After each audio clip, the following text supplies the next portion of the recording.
গরিব হয় 60টি কারণে। মানুষ এমনি এমনি গরিব হয় না, এই 60টি কারণে গরিব হয়। কেউ যদি 60টি কাজ পরিহার করে, এই 60টি কাজ থেকে বেঁচে থাকে, আল্লাহ পাক রব্বুল আলামিন তাকে সচ্ছলতা দান করবেন। আল্লাহ পাক রব্বুল আলামিন অর্থের মধ্যে বরকত দান করবেন, রিজিক বাড়াইয়া দিবেন, আল্লাহ পাক বিপদ থেকে হেফাজত করবেন। আর যারা এই 60টি কাজ করবে তারা ফকির হয়ে যাবে, গরিব হয়ে যাবে। দেখেন, আপনি ধনী হওয়াটা কিন্তু খারাপ নয়। আপনি ধনী হইলে একটা মাদ্রাসা করতে পারবেন, একটা মসজিদ করতে পারবেন। আপনি ধনী হইলে গরিব মিসকিনদেরকে দান করতে পারবেন, স্কুল করতে পারবেন, কলেজ বানাইতে পারবেন, মানুষদেরকে আপনি বিভিন্ন সাহায্য করতে পারবেন। বন্যার্তদের মাঝে আপনি খাদ্য বিতরণ করতে পারবেন। যেমন নবীজির সাহাবীদের মধ্যে ওসমান রাদিয়াল্লাহু তাআলা আনহু ধনী ছিল, আব্দুর রহমান ইবনে আউফ রাদিয়াল্লাহু তাআলা আনহু ধনী ছিল। তারা মদিনার মধ্যে অভাব লাগলে দান করত। তো আপনিও যদি অর্থের মালিক হয়ে যান, যদি আপনার অনেক টাকা থাকে, এটা দোষণীয় নয়, আপনি গরিবদেরকে সাহায্য করতে পারবেন। এই জন্য আপনার টাকার দরকার আছে। এই জন্য 60টি কাজ আপনি করবেন না। 60টি কাজ যদি করেন তাহলে আপনি গরিব হয়ে যাবেন, আপনি ফকির হয়ে যাবেন। এর মধ্যে 1 নাম্বার, নামাজের মধ্যে তাড়াহুড়া করা। নামাজে তাড়াহুড়া করে, নামাজে কখনো তাড়াহুড়া করবেন না। আস্তে আস্তে নামাজ পড়বেন, খুজুর সাথে নামাজ পড়বেন। রাসূল করিম সাল্লাল্লাহু আলাইহি ওয়াসাল্লাম বলেন, সল্লু রাআইতুমুনি কামা উসাল্লি, তোমরা যেমনি ভাবে আমাকে নামাজ আদায় করতে দেখো এরকম নামাজ আদায় করো। রাসূল করিম সাল্লাল্লাহু আলাইহি ওয়াসাল্লাম যেমনি ভাবে নামাজ আদায় করো এরকম নামাজ আদায় করতে হবে, তাড়াহুড়া করা যাবে না। রাসূল করিম সাল্লাল্লাহু আলাইহি ওয়াসাল্লাম বলেন, সবচেয়ে বড় চোর যে নামাজের মধ্যে চুরি করে। সবচেয়ে বড় চোর কে? চাল ডাল গম যে চুরি করে সে বড় চোর নয়, সবচেয়ে বড় চোর হলো নবীজি বলেন যে নামাজের মধ্যে চুরি করে। এই জন্য নামাজের মধ্যে চুরি করবেন না।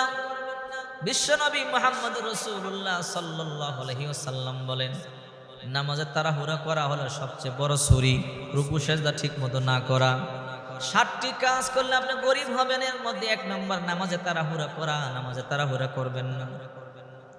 2 নাম্বার দাঁড়িয়ে প্রস্রাব করা, দাঁড়িয়ে কখনো প্রস্রাব করবেন না। অনেকে দাঁড়াইয়া দাঁড়াইয়া প্রস্রাব করে, খুব আশ্চর্য লাগে। অনেক সময় আমরা যখন বিদেশে যাই, এয়ারপোর্টে দেখি এমন অবস্থা, দাঁড়ানো ছাড়া প্রস্রাব করবার ব্যবস্থা নেই।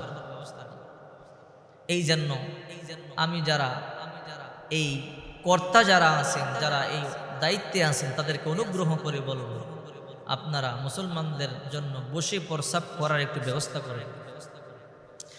60টি কাজে মানুষ গরিব হয়। 1 নাম্বার নামাজে তাড়াহুড়া করা, 2 নাম্বার দাঁড়িয়ে প্রস্রাব করা, 3 নাম্বার দাঁড়িয়ে পানি পান করা, দাঁড়িয়ে পানি পান করবেন না।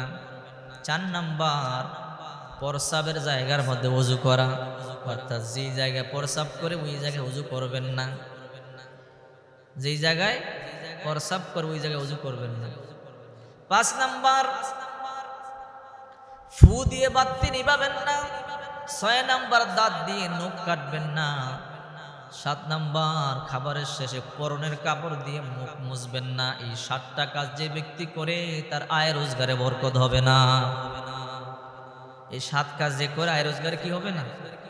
বরকত হবে না। অনেককেই দেখবেন খাবার পরে লুঙ্গি দিয়ে হাত মুছে, বিশেষ করে গ্রাম অঞ্চলে সরল মনা মানুষ যারা আছে তারা কি করে, ভাত খাবার পরে লুঙ্গি দিয়েই হাত মোছা শুরু করে দেয়। এই কাজটা কখনো করবেন না।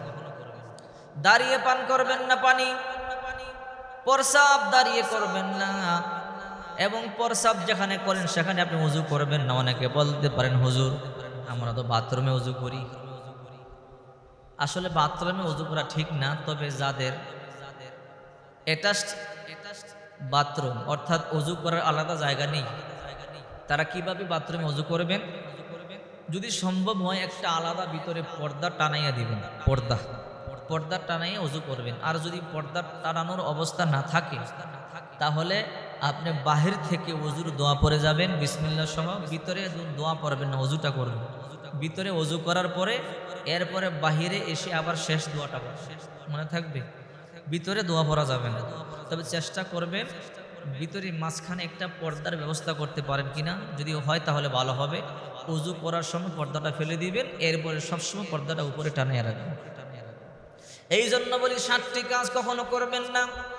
7টি কাজ যদি করেন তাহলে সমস্যা হলো আপনি গরিব হয়ে যাবেন, আপনি ফকির হয়ে যাবেন। এই জন্য 7টি কাজ কখনো করবেন না। 7টি কাজ থেকে যদি আপনি বিরত থাকতে পারেন তাহলে অবশ্যই আল্লাহ পাক রব্বুল আলামিন আপনাকে রিজিক বাড়াইয়া দিবে, অর্থের মধ্যে বরকত দিবে। আল্লাহ পাক রব্বুল আলামিন আপনাকে ধনী বানাইয়া দিবে।